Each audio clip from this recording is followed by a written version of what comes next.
नमस्कार, good morning, स्वागत है आप सभी का। आप देख रहे हैं टीवी 9 भारतवर्ष। मैं हूं खबरों में आपके साथ अंजलि। दिन के पहले बुलेटिन की शुरुआत कर रहे हैं इस वक्त की एक बड़ी खबर के साथ। रूसी कब्जे वाले खैरसोन पर यूक्रेन का हमला हुआ है। खैरसोन के कई इलाकों में गोलाबारी हुई है। यूक्रेनी हमले में मारे गए हैं 2 नागरिक। तो ये बड़ी जानकारी मिल रही है। खैरसोन के कई इलाकों में गोलाबारी की खबर है और कहा जा रहा है कि यूक्रेनी हमले में मारे गए हैं 2 नागरिक भी।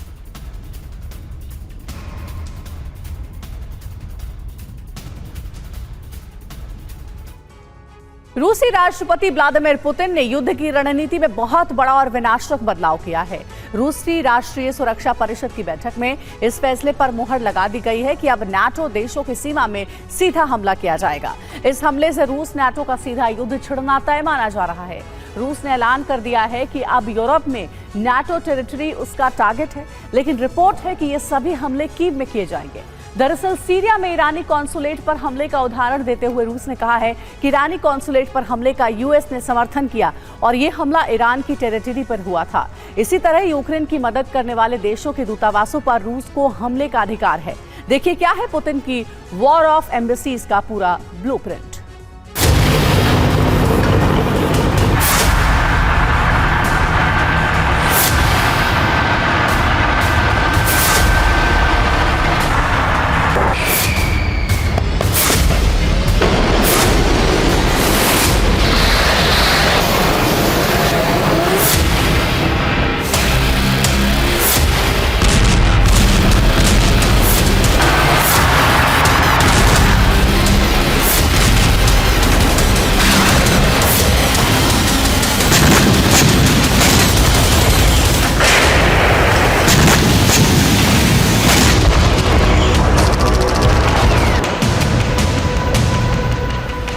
यूक्रेन की जमीन पर हमले के लिए रूस को दोषी माना जाता है, लेकिन अब रूस यूक्रेन से बाहर हमले भी नहीं करेगा और ये हमले एक साथ कई देशों की जमीन पर होंगे।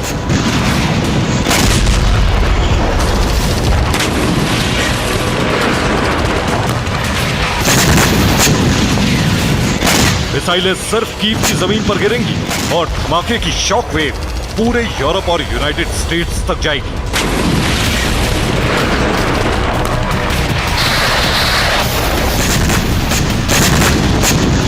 धमाके सिर्फ 840 वर्ग किलोमीटर के क्षेत्र में होंगे और उसका असर हजारों किलोमीटर दूर तक होगा।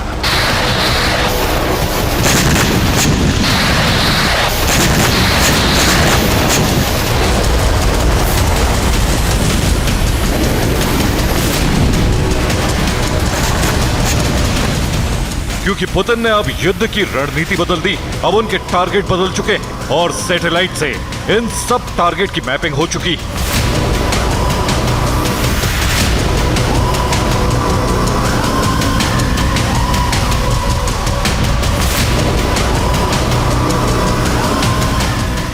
रूस के सैटेलाइट कीव के ऊपर मंडरा रहे हैं और कीव के एक खास इलाके में अमेरिका के दूतावास की रेकी हो चुकी। पोलैंड के दूतावास की मैपिंग कर ली गई।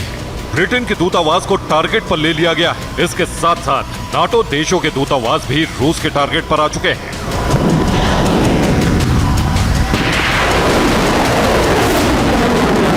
पुतिन ने बहुत सोची समझी रणनीति के तहत कीव में बने अलग अलग देशों के दूतावास को टारगेट किया है। रूस की सुरक्षा परिषद में यह निर्णय 1 अप्रैल को सीरिया में ईरान के दूतावास पर हमले के बाद लिया गया।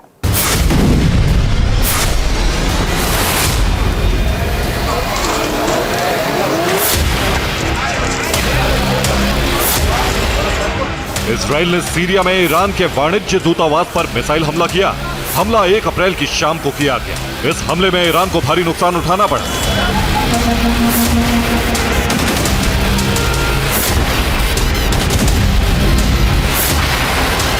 इस कॉन्सुलेट में ईरान के 7 बड़े कमांडर मौजूद थे और उनको मारने के लिए ही इजराइल ने हमला किया।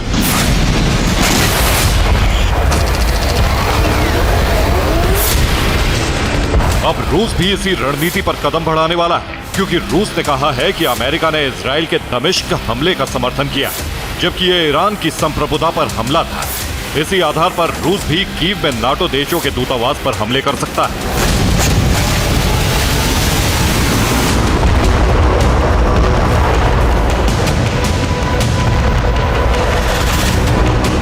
दूतावास जितनी जमीन पर होता है वो उसी देश की जमीन मानी जाती है और सीधे हमले करके पुतिन नाटो देशों के दूतावास ध्वस्त करने वाले हैं।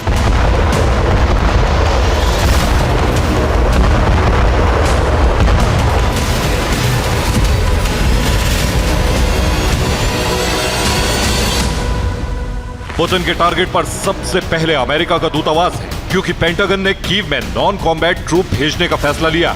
इन्हें ओडीसी यानी office of defence corporation people कहा जाता है। ये दूतावास में रहकर यूक्रेन युद्ध की रणनीति तय करेंगे। रूस ने कहा है कि यूक्रेन को युद्ध में मदद देने से अमेरिकी दूतावास रूस का टारगेट है।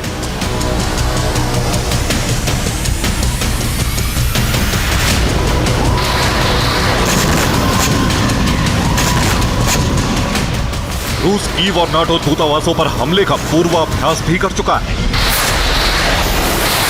रूसी सेना ने 22 अप्रैल को X-59 मिसाइल फायर की। इसको कीव के अमेरिकी दूतावास पर लॉन्च किया गया, लेकिन बेलगोरोद से निकलते ही मिसाइल को रूसी डिफेंस सिस्टम ने नाकाम कर दिया।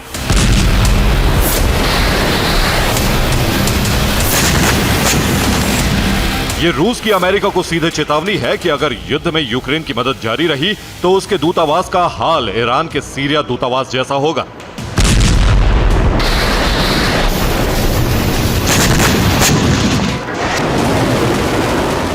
रूस ने अमेरिकी जमीन पर हमला करने के साथ साथ ब्रिटेन को भी सीधे हमले की धमकी दे दी है। रूस ने कहा है कि उसकी मिसाइलें 20 मिनट के अंदर लंदन को तबाह कर सकती हैं।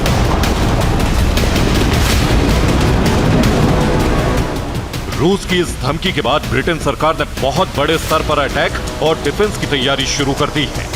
देखिए ब्रिटेन की डिफेंसिव तैयारी क्या है।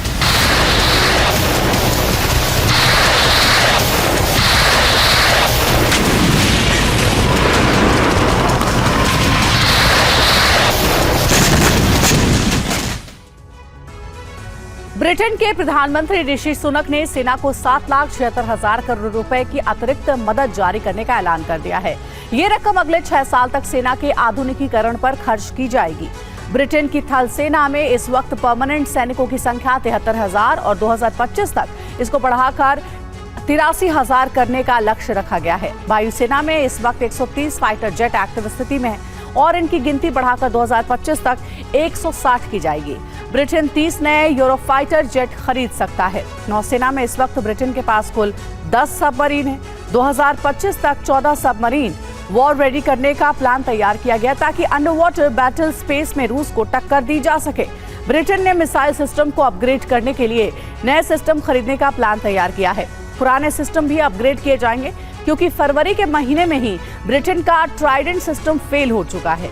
नए बजट में हॉक मिसाइल के लिए रकम का बड़ा हिस्सा रिजर्व किया गया है। ब्रिटेन 7 लाख करोड़ की मदद से अपने पुराने एयर डिफेंस सिस्टम अपग्रेड करेगा और इनके साथ साथ नए सिस्टम भी खरीदे जाएंगे। ब्रिटेन ने 2030 तक यूरोप की सबसे बड़ी शक्ति बनने का लक्ष्य रखा है। 2030 तक ब्रिटेन रक्षा बजट पर अपनी जीडीपी का 2.3% हिस्सा खर्च करेगा।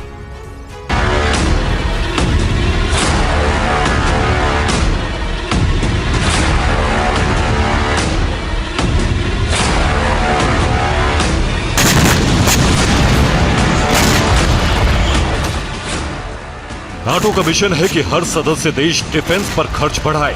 इसी तरह रूस से मुकाबला किया जा सकता है।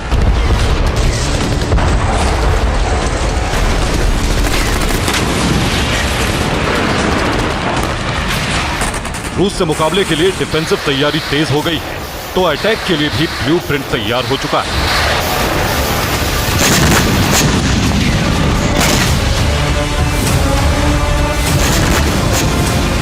ब्रिटिश प्राइम मिनिस्टर सुनक ने कहा है कि रूस यूक्रेन जीतने के बाद भी नहीं रुकेगा और उसका अगला टारगेट पोलैंड होगा।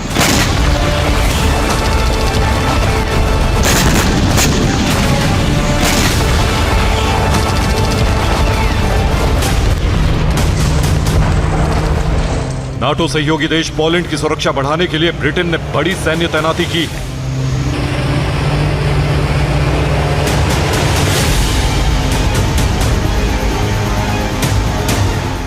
पोलैंड में ब्रिटेन के 16,000 सैनिकों की तैनाती की गई है। भारी मात्रा में हथियार भी तैनात किए गए हैं। इनके साथ 4 यूरोफाइटर टाइफून भी भेजे गए हैं।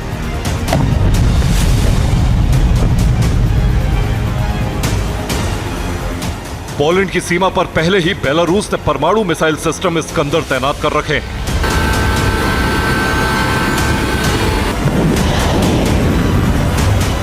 और बढ़ते हुए खतरे के मद्देनजर ब्रिटेन ने यह सैन्य तैनाती की।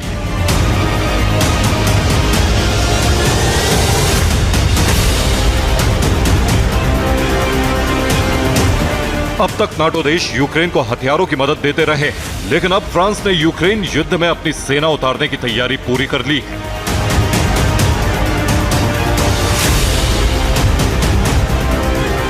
फ्रांस के एसन क्षेत्र में 6000 हेक्टेयर में एक युद्ध मैदान बनाया गया। यहां फ्रांस के 2500 सैनिक अर्बन वॉरफेयर यानी शहरों में युद्ध लड़ने की ट्रेनिंग ले रहे हैं। इन सैनिकों की 5 दिन की ट्रेनिंग हो चुकी है। फ्रांस की पहली टुकड़ी को ट्रेनिंग के बाद यूक्रेन भेजा जा सकता है।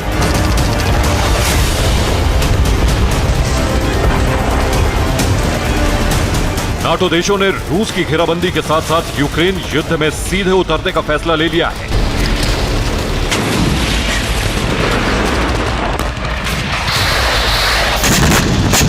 इसी वजह से कीव में नाटो सदस्य देशों के दूतावास पुतिन के टारगेट पर आ चुके हैं। Bureau report, TV9 Bharatvarsh.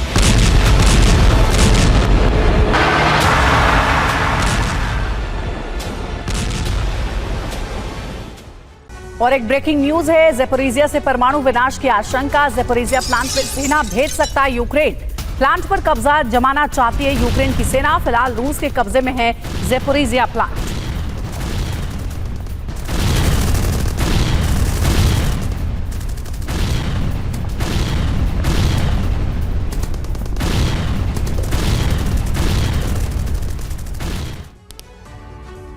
और नाटो के 1 लाख से ज्यादा सैनिक रूसी बॉर्डर पर मोर्चा संभाल चुके हैं, वो भी विध्वंसक हथियारों के साथ। इसी बीच खबर यह भी सामने आ रही है कि यूक्रेन को शक्तिशाली बनाने के लिए अमेरिका, ब्रिटेन समेत तमाम नाटो देशों ने बारूदी गोदाम खोल दिए हैं। आप ये जानकर हैरान रह जाएंगे कि इस बार पेंटागन ने ज़ेलेंस्की की हर डिमांड को पूरा किया है, यानी विनाशकों की भारी खेप कीव डिलीवर होने के लिए तैयार है। इंतजार है तो बस बाइडेन के एक दस्तखत का, जिसके होते ही WW का ट्रिगर दब जाएगा, यानी वर्ल्ड वॉर भी हो सकता है। आखिर कैसे, देखिए ये रिपोर्ट।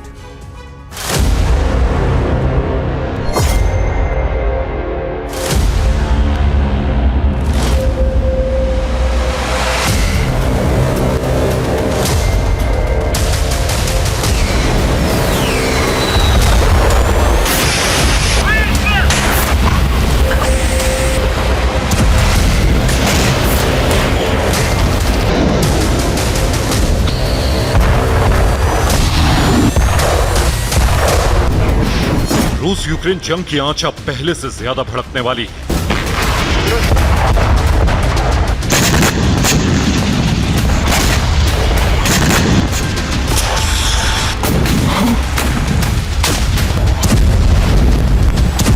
किसी भी वक्त इन दो मुल्कों का बारूदी संघर्ष वर्ल्ड वॉर में तब्दील हो सकता है।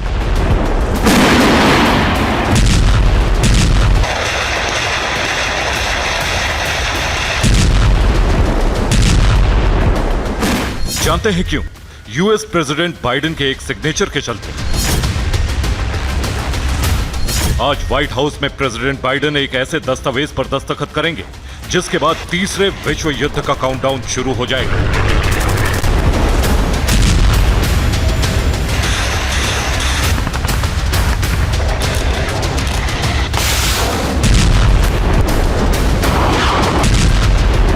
इतना ही नहीं, आशंका तो यहां तक जताई जा रही है कि बाइडेन के एक हस्ताक्षर से एटम बम का ट्रिगर तक दब जाएगा। आखिर कैसे, यह भी जान लीजिए। दरअसल यूएस की तरफ से यूक्रेन को $61 बिलियन की सैन्य मदद दी जाएगी। इस मिलिट्री पैकेज से जुड़े दस्तावेजों पर बाइडेन आज हस्ताक्षर करेंगे। बाइडेन के आदेश के साथ ही 7 दिनों में यूक्रेन को हथियार सौंपे जाएंगे। इस बार पेंटागन यूक्रेन को पहले से ज्यादा घातक हथियार सप्लाई करेगा। इतना ही नहीं, ब्रिटेन भी यूक्रेन को $3.71 बिलियन के हथियार भेजेगा।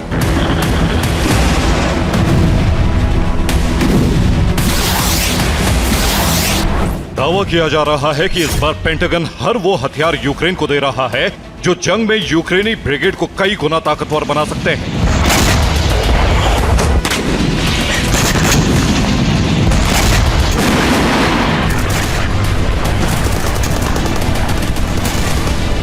जिनके प्रहार से रूसी इलाके थर्रा सकते हैं।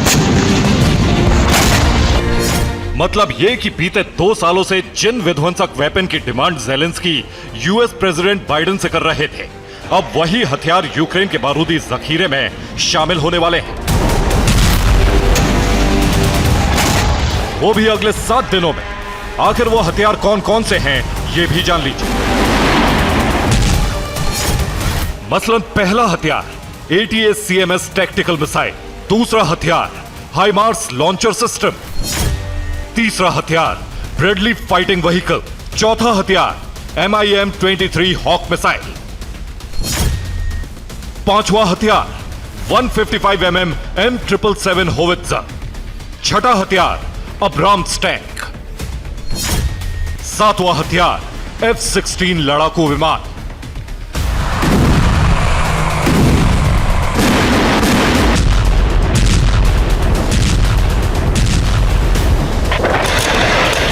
बैटल ग्राउंड में बारूदी बवंडर लाने वाले इन 7 हथियारों के साथ साथ अमेरिका लाखों राउंड गोला बारूद की भी सप्लाई करेगा। और जानते हैं, इस बार अमेरिका ने यूक्रेन को दिए जाने वाले मिलिट्री पैकेज में बड़ा खेल भी खेला है। दरअसल अमेरिका सीधे यूक्रेन को F-16 फाइटर जेट नहीं देगा, बल्कि वाया डेनमार्क F-16 लड़ाकू विमानों की डिलीवरी कीव में होगी, क्योंकि यूएस की तरफ से डेनमार्क को F-35 फाइटर जेट मिलेंगे, जिन्हें डेनमार्क F-16 लड़ाकू विमानों से रिप्लेस करेगा। डेनमार्क अपने सभी F-16 फाइटर जेट यूक्रेन को देगा। जून 2024 तक 19 F-16 यूक्रेनी सेना को मिल सकते हैं। वहीं Netherlands 24 F-16 fighter jet Ukraine को देगा। हालांकि नीदरलैंड इस साल के आखिर तक या फिर 2025 के जनवरी महीने तक F-16 लड़ाकू विमानों की सप्लाई करेगा, मगर डेनमार्क के F-16 फाइटर जेट 1 महीने बाद ही यूक्रेन को मिल जाएंगे।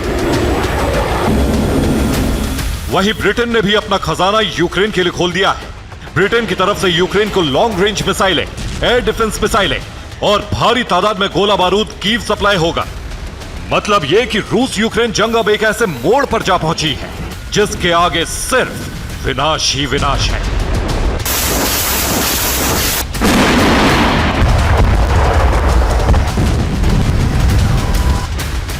क्योंकि यूएस, ब्रिटेन और नाटो से मिले हथियारों के दम पर ज़ेलेंस्की रूसी सरजमी को बारूद से पाट देंगे, भीषण तबाही मचा देंगे।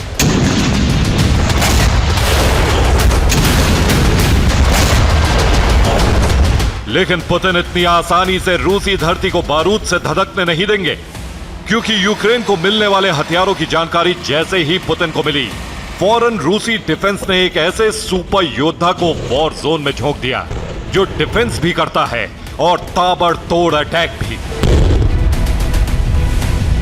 नाम है S-500 Prometheus missile defence system. ये एक ऐसा सुरक्षा कवच है जो सिर्फ जमीन या फिर आसमान में ही नहीं, बल्कि अंतरिक्ष तक में भी मौजूद किसी भी टारगेट को ध्वस्त कर सकता है। इस डिफेंस शील्ड के बारूदी प्रहार को रोक पाना किसी के भी बूते की बात नहीं। आखिर कैसे ये जंगबाज हर बारूदी साजिश को पलक झपकते ही तबाह कर सकता है, ये भी जान लीजिए। रूसी डिफेंस का दावा है कि S-500 प्रोमेथियस अपनी रेंज में आए और हर टारगेट को ध्वस्त कर सकता है। आखिर कैसे, ये जानने के लिए आप इस एनिमेशन को देखिए। दरअसल S-500 डिफेंस सिस्टम 4 हिस्सों में बटा होता है और इसका पहला हिस्से में एक सर्विलांस रडार व्हीकल होता है जो 600 किलोमीटर के रेडियस में अभेद सुरक्षा घेरा बनाता है। वहीं S-500 डिफेंस सिस्टम का दूसरा हिस्सा कमांड व्हीकल का होता है जो एक कंट्रोल रूम की तरह है, यानी कि कोई भी बैलिस्टिक मिसाइल या फिर स्टेल्थ फाइटर सुरक्षा घेरे को भेदने की कोशिश करता है या फिर इसमें दाखिल होता है तो कमांड सेंटर इसकी जानकारी मल्टी फंक्शनल रडार सिस्टम को देता है। वहीं multi functional radar vehicle target की सटीक लोकेशन और रेंज को आसमान में ही कैप्चर कर लेता है और इसके बाद एक्टिव होता है S-500 का मिसाइल लॉन्चर, जिसमें 600 किलोमीटर तक मार करने वाली मिसाइलें होती हैं। टारगेट ट्रेस होने के साथ S-500 के लॉन्चर से घातक मिसाइलें निकलती हैं जो आसमान में किसी भी मूविंग टारगेट को, चाहे वो लड़ाकू विमान हो या फिर बैलिस्टिक हाइपरसोनिक मिसाइल हो, उसे नेस्तनाबूद कर देती है।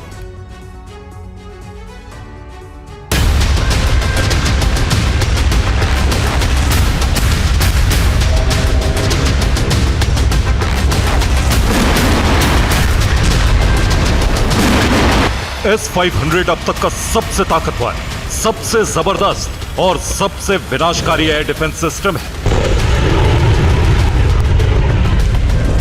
ये एक ऐसी किलिंग मशीन है जो एक साथ चारों दिशाओं में प्रचंड प्रहार कर सकती है। 5वीं पीढ़ी के स्टेल्थ हाईटेक लड़ाकू विमान हो या फिर विनाशकारी मिसाइलें, यहां तक कि स्पेस में भी दुश्मन ने कोई चक्रव्यूह बनाया तो भी S-500 के वार से बचना नामुमकिन है। आखिर इस किलर मशीन में ऐसी कौन सी खूबी है जो इसे मैदान जंग का सबसे दमदार लड़ाका बनाती है, ये भी जान लीजिए। S-500 2 stage solid fuel missile system है। S-500 जमीन से हवा में मार करने में सक्षम है। इसकी मारक क्षमता करीब 600 किलोमीटर तक है।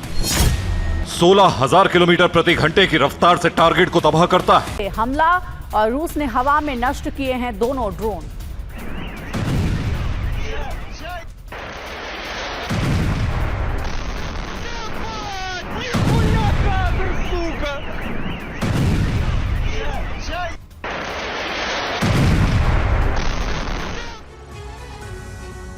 अगले 7 दिन रूस यूक्रेन युद्ध में निर्णायक साबित हो सकते हैं, क्योंकि इन 7 दिनों में रूस यूक्रेन पर इस साल का सबसे बड़ा हमला कर सकता है। क्रेमलिन की रणनीति है कि अमेरिका से यूक्रेन तक हथियारों के पहुंचने से पहले ही यूक्रेन के कई हिस्सों पर कब्जा कर लिया जाए। अगर ऐसा हो गया तो यूक्रेन सरेंडर पर मजबूर हो सकता है। अगर रूस इस ब्लूप्रिंट पर फेल हो गया तो यूक्रेन 7 दिन बाद रूस में भारी तबाही मचा सकता है और युद्ध में वापसी करके रूस को बैकफुट पर धकेल सकता है।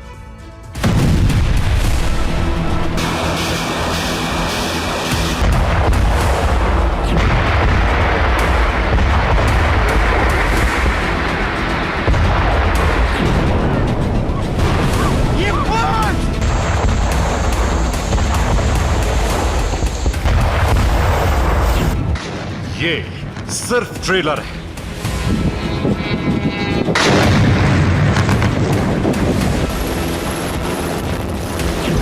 रूस में तबाही की असली पिक्चर अभी बाकी है।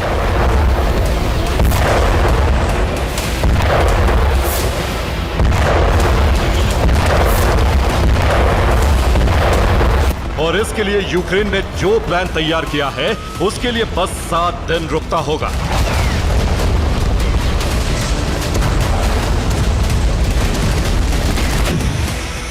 सात दिन में अमेरिका से हथियारों की पहली खेप पहुंच जाएगी, जिसके बाद यूक्रेन रूस के शहरों पर टारगेटेड अटैक करेगा। यानी जितना ज्यादा विध्वंस अभी है वो कई गुना बढ़ सकता है।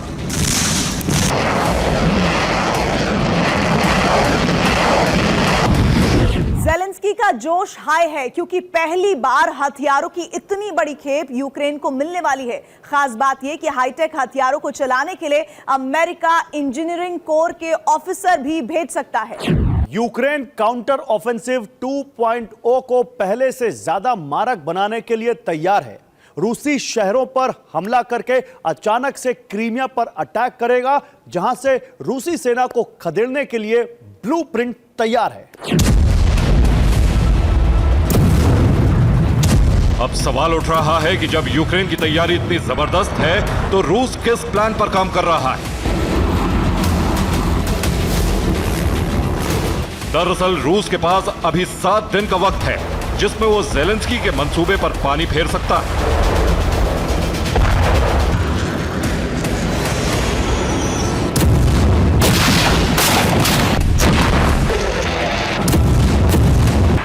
क्रेमलिन में इमरजेंसी मीटिंग के बाद फैसला लिया गया, रूस 7 दिन में यूक्रेन पर इस साल का सबसे बड़ा हमला कर सकता है, जिसमें दक्षिण यूक्रेन को पूरी तरह से यूक्रेन से अलग करने की तैयारी है। यानी दक्षिण यूक्रेन में रूसी ध्वज लहरा सकता है। इसके लिए रूस अतिरिक्त सेना उतारने वाला है।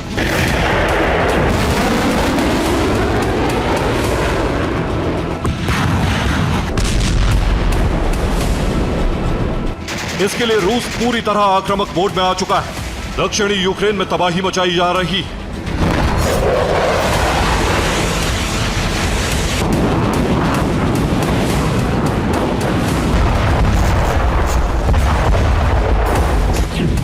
अभी जिन इलाकों की घेराबंदी की जा रही है उनके नाम जान लीजिए। Kharkiv, Luhansk, Bakhmut, डोनेत्स्क, Zaporizhzhia, Kherson और ओडेसा। दक्षिणी यूक्रेन के इन इलाकों में रूसी सैनिक लगातार आगे बढ़ रहे हैं। यहां के 3/4 हिस्से पर कब्जे का दावा रूस कर रहा है। रूस के पलटवार से यूक्रेन की बेचैनी बढ़ गई है और इसीलिए यूक्रेन ने रूस के एनर्जी सेक्टर पर हमले शुरू कर दिए हैं। रूस के बॉर्डर सिटी के अलावा यूक्रेन रूस के उन शहरों को निशाना बना रहा है जहां पर तेल संयंत्र मौजूद हैं। कई इलाकों में 12 घंटे से रूसी तेल संयंत्र जल रहे हैं। सबसे ज्यादा तबाही स्मोलेंस्क में हुई है, जहां ड्रोन हमले में ऑयल रिफाइनरी का एक पूरा हिस्सा क्षतिग्रस्त हो गया। इसके अलावा सेवर्स्की इलाके में रूस की 123वीं ब्रिगेड पर यूक्रेन ने ड्रोन अटैक किया। ड्रोन थर्मल इमेजिंग कैमरे से लैस। चासेव यार में रूसी और यूक्रेनी सैनिकों में जबरदस्त भिड़ंत हो रही है। खबर है कि कई यूक्रेनी पोस्ट पर रूस ने कब्जा कर लिया है। रूस ने आर्केटाइन में केमिकल वेपन का भी इस्तेमाल किया है, जिससे यूक्रेन की फौज में दहशत फैल गई है। इनके अलावा रूस ने अपने बॉर्डर वाले इलाकों पर सुरक्षा बढ़ा दी। खासतौर से एनर्जी सेक्टर पर डिफेंस सिस्टम बढ़ाकर अभेद्य किला बना दिया गया है, जिससे 7 दिन बाद जब अमेरिका से हाईटेक हथियार यूक्रेन तक पहुंचे तो वो रूस के ऑयल रिफाइनरी पर हमला करें तो रूस उसे तुरंत नाकाम कर पाए।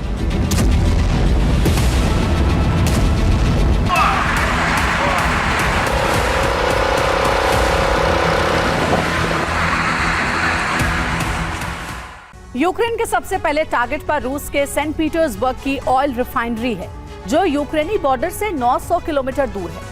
मॉस्को की ऑयल रिफाइनरी यूक्रेन से 750 किलोमीटर दूर पड़ती है, जबकि 1150 किलोमीटर दूर पड़ने वाली समारा रिफाइनरी पर यूक्रेन लॉन्ग रेंज ड्रोन से हमला कर सकता है। इसी तरह सतारोव भी टारगेट पर है, जो 802 किलोमीटर दूर है।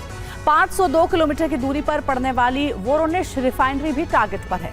वोल्गोराद की रिफाइनरी 460 किलोमीटर है। वहीं रोस्तोव की रिफाइनरी यूक्रेनी बॉर्डर से 190 किलोमीटर दूर है, जहां यूक्रेन पहले भी हमला कर चुका है।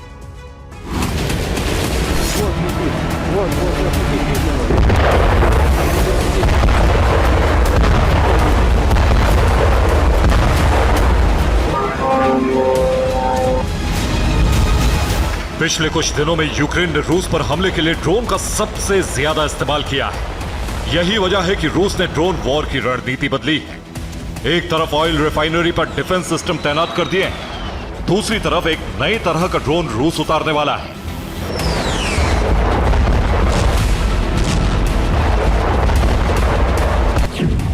जिस ड्रोन को रूस बड़ा हथियार मान रहा है, वो 90 किलो का बम लेकर दुश्मन के खेमे में पहुंच सकता है। उस बम से 3000 डिग्री का तापमान पैदा होता है, जिससे इतनी तबाही मचेगी कि सब कुछ खाक हो जाएगा। रूस का यह थर्मोबैरिक ड्रोन 1 लाख वर्ग मीटर में आग का गोला बनकर तबाही मचा सकता है। रूस ईरान से मिले शाहेद ड्रोन को अपग्रेड करके नए ड्रोन को बना रहा है, जिसे तातरिस्तान की हथियार फैक्ट्री में बनाया जा रहा है।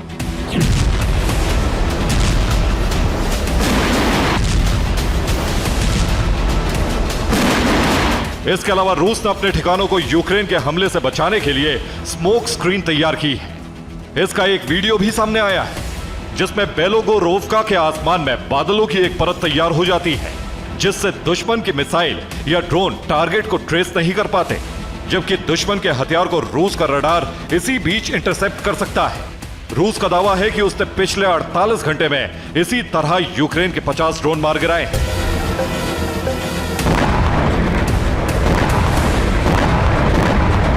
ISW के मुताबिक रूस खार्किव में नए सिरे से ऑपरेशन शुरू करने जा रहा है, जिससे अमेरिका के हथियार यूक्रेन पहुंचने से पहले उस पर पूरी तरह से कब्जा कर ले।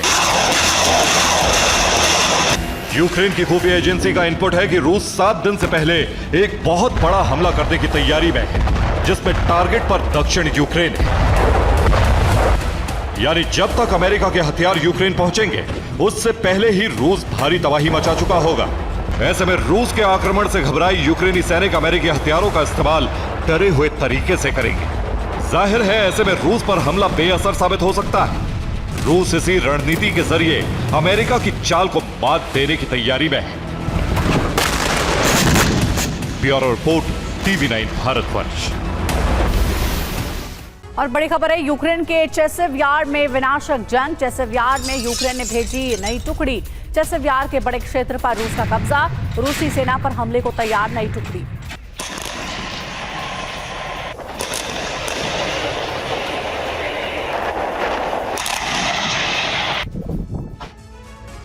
ईरान अब बड़ी तैयारी में है। इजरायल के खिलाफ अपनी सेनाओं को बड़े स्तर पर तैयार कर रहा है। खबर है कि अगले 7 दिनों में ईरान बड़े हमले की तैयारी में है। और इसी बीच ईरान ने चीन और रूस के साथ अलग अलग डील करके एक संदेश देने की भी कोशिश की है। और ईरान के मंत्री ने साफ साफ कहा है कि हम बस एक आदेश के इंतजार में हैं। जैसे ही आदेश मिला, हम परमाणु परीक्षण भी करेंगे। पूरी रिपोर्ट देखिए।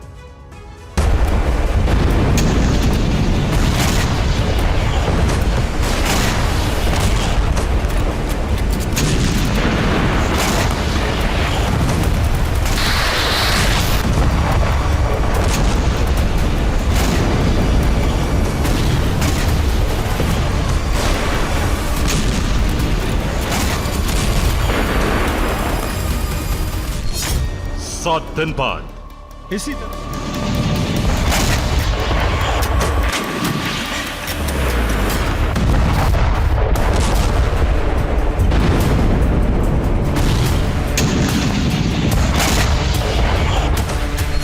एक 168 घंटे बाद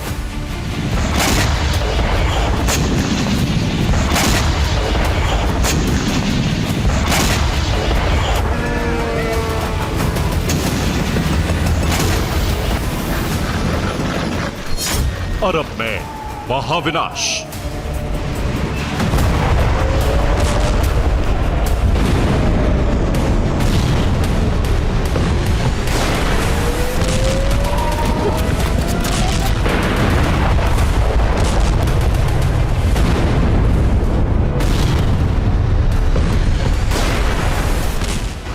काउंटडाउन शुरू हो चुका है। जिस बात का डर है अब वही होने जा रहा है। इजरायली धरती पर ईरान अब तक का सबसे बड़ा अटैक करने जा रहा है।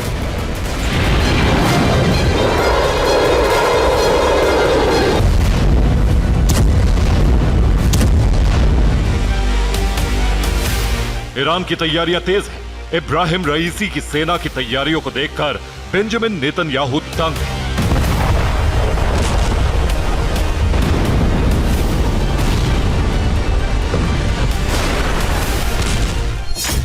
ईरानी सेना नए तरीके से इजराइल के खिलाफ प्लान बनाकर तैयार है। बात सिर्फ इतनी भर नहीं है। इजराइल पर अटैक करने से पहले ईरान अंतर्राष्ट्रीय स्तर पर खुद की लॉबिंग कर रहा है। इजराइल पर अटैक करने से पहले ईरान खुद को हर मोर्चे पर मजबूत कर रहा है।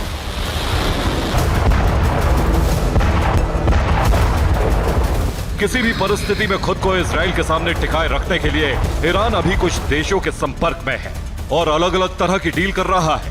कुछ दिन पहले इजराइल पर हमले के बाद ईरान ने यह भी साबित कर दिया है कि उसके ड्रोन 2000 किलोमीटर की दूरी से भी हमला करने में पूरी तरह से सक्षम है।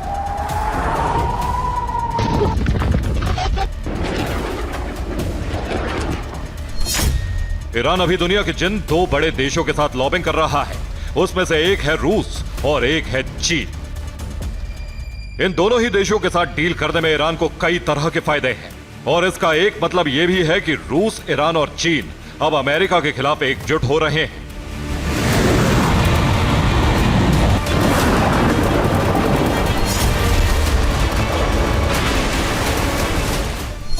चीन ने ईरान को सुसाइड ड्रोन का ऑर्डर दिया है। ईरान 15,000 सुसाइड ड्रोन चीन को देगा। ईरान जानता है कि चीन और रूस के साथ डील उसके लिए फायदेमंद साबित होगी। इसकी कई वजहें हैं। ईरान चीन साथ रहे तो ईरान पहले से ज्यादा मजबूत होगा। हालात बिगड़ने पर ईरान का साथ चीन देगा। दूसरी तरफ ईरान एटम बम बनाने की तैयारी कर रहा है। खबर तो यह है कि अब एक सप्ताह में ईरान परमाणु परीक्षण करने की तैयारी में है। बस इंतजार है तो एक इशारे का। जैसे ही इशारा मिलेगा वैसे ही ईरान अपनी तैयारियों में जुट जाएगा।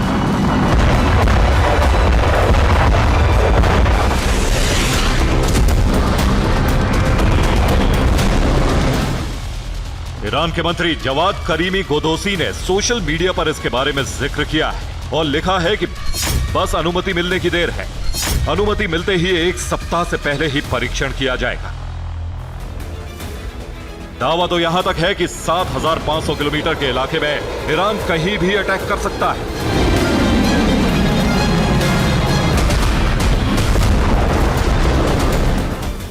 इतना ही नहीं, ईरानी मंत्री गोदोसी ने सोशल मीडिया पर ही लिखा है कि हमें जैसे ही अनुमति मिलती है वैसे ही मिसाइल की सीमा को 12,000 किलोमीटर तक बढ़ाने का पहला परीक्षण किया जाएगा। इसमें 1 हफ्ते का वक्त लगेगा। ईरान के मंत्री जिस तरह की भाषा का इस्तेमाल कर रहे हैं उससे साफ है कि ईरान अंतर्राष्ट्रीय स्तर पर किस तरह से इजराइल के साथ युद्ध के बीच खुद को मजबूत करने में लगा है।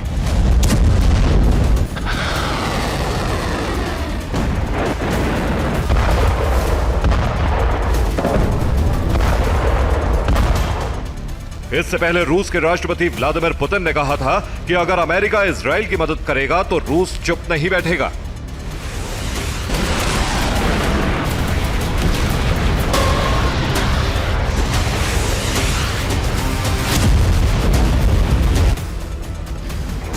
ऐसे ही पुतिन ने कहा था कि अमेरिका इजराइल की मदद अगर करता है तो वो हाथ पर हाथ रखकर नहीं बैठेगा। मतलब एक तरफ ईरान के साथ डील करके रूस और चीन ने भी इजराइल और अमेरिका को एक साथ संदेश दे दिया है।